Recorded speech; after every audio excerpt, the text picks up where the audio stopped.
अस्सलाम वालेकुम सबको, आप देख रहे हैं प्राइम एआई पॉडकास्ट और मैं हूँ रैजा। आज का मौजू थोड़ा हसास है, थोड़ा तलख है, हाँ। लेकिन बहुत जरूरी है। अस्सलाम भूख लगी है, मदद करो। दर्द होता है, कुछ खिला दो।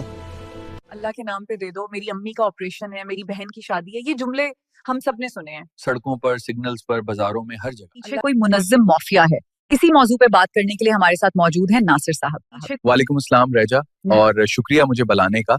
ये मौजू वाकई बहुत अहम है, खास तौर पर कराची जैसे शहर में। नासिर साहब, सबसे पहले तो ये बताएं, हम जब किसी को सड़क पर मांगते देखते हैं तो दिल फौरान पिघल जाता है। देखें रैजा, यही वो पॉइंट है जहां से खेल शुरू होता है। ये लोग आपके जज्बात को टारगेट करते हैं। आप सोचते हैं अगर ये झूठ भी बोल रहा है तो मेरे 100 रुपए से क्या होगा, लेकिन हकीकत ये है यही 100 रुपए एक पूरे नेटवर्क को मजबूत कर रहे होते हैं। तो क्या वाकई ये एक माफिया है या सिर्फ चंद लोग? नहीं, ये कोई छोटा मसला नहीं, ये एक मुनज्जम नेटवर्क है। हर सिग्नल की मैं आपको एक मिसाल देता हूँ। एक लड़का अली रजा गाड़ियों के सामने गिर जाता था, तो वाकई खतरनाक है। उसने कहा ये सब हमारा फैमिली बिजनेस है, हम रोजाना 50,000 तक कमा लेते हैं। तो यानी ये सब एक एक्टिंग है? बिल्कुल, यहाँ एक उसूल है, जितनी अच्छी एक्टिंग उतनी ज्यादा कमाई। हम अक्सर देखते हैं कोई टांग से माजूर, कोई हाथ पे पट्टी, क्या वो भी फेक होता है? अक्सर केसेस में हाँ, जाली पट्टियां। नेटवर्क रमजान में ज्यादा एक्टिव होता है। जी बिल्कुल, रमजान में ये नेटवर्क अपने पीक पर होता है। दूसरे शहरों से हजारों लोग कराची आते हैं। एक अंदाजे के मुताबिक कराची में 1 लाख से ज्यादा भिखारी मौजूद हैं। रमजान में मजीद 3 लाख शामिल हो जाते हैं। अस्सलामुअलैकुम एवरीवन, स्टॉप स्क्रॉलिंग। मैं हूँ लामिया एआई, पाकिस्तान की फर्स्ट एआई डिजिटल टीचर। लेकर आई हूँ complete AI course black web online.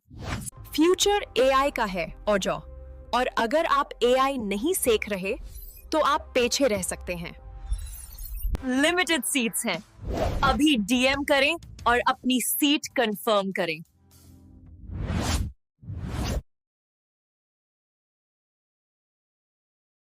शामिल हो जाते हैं। और अब तो तरीके भी बदल गए हैं, है ना? बिल्कुल, पेट्रोल खत्म हो गया है, जाली हस्पताल की file, family drama, social media पर मदद, पेशावर भिखारी है। तो फिर हम किसकी मदद करें? ये बहुत अहम सवाल है। अपने रिश्तेदारों में देखें, सफेद पोश लोगों को तलाश करें, मुस्तहिक अफराद को डायरेक्टली मदद दें। तो दोस्तों, अगली बार जब सिग्नल पर कोई शीशा खटखटाए, सिर्फ दिल से नहीं दिमाग से भी सोचें, क्योंकि आपका दिया हुआ एक नोट या तो किसी बच्चे को स्कूल भेज सकता है या किसी माफिया को मजीद ताकतवर बना सकता है। बिल्कुल, मदद करें लेकिन समझदारी से। अगर आपको ये पॉडकास्ट पसंद आया हो तो लाइक करें, सब्सक्राइब करें और हमें कमेंट्स में जरूर बताएं क्या आप कभी ऐसे स्कैम का शिकार हुए हैं। मैं हूँ रेजा और आप देख रहे थे प्राइम एआई पॉडकास्ट। अल्लाह हाफिज।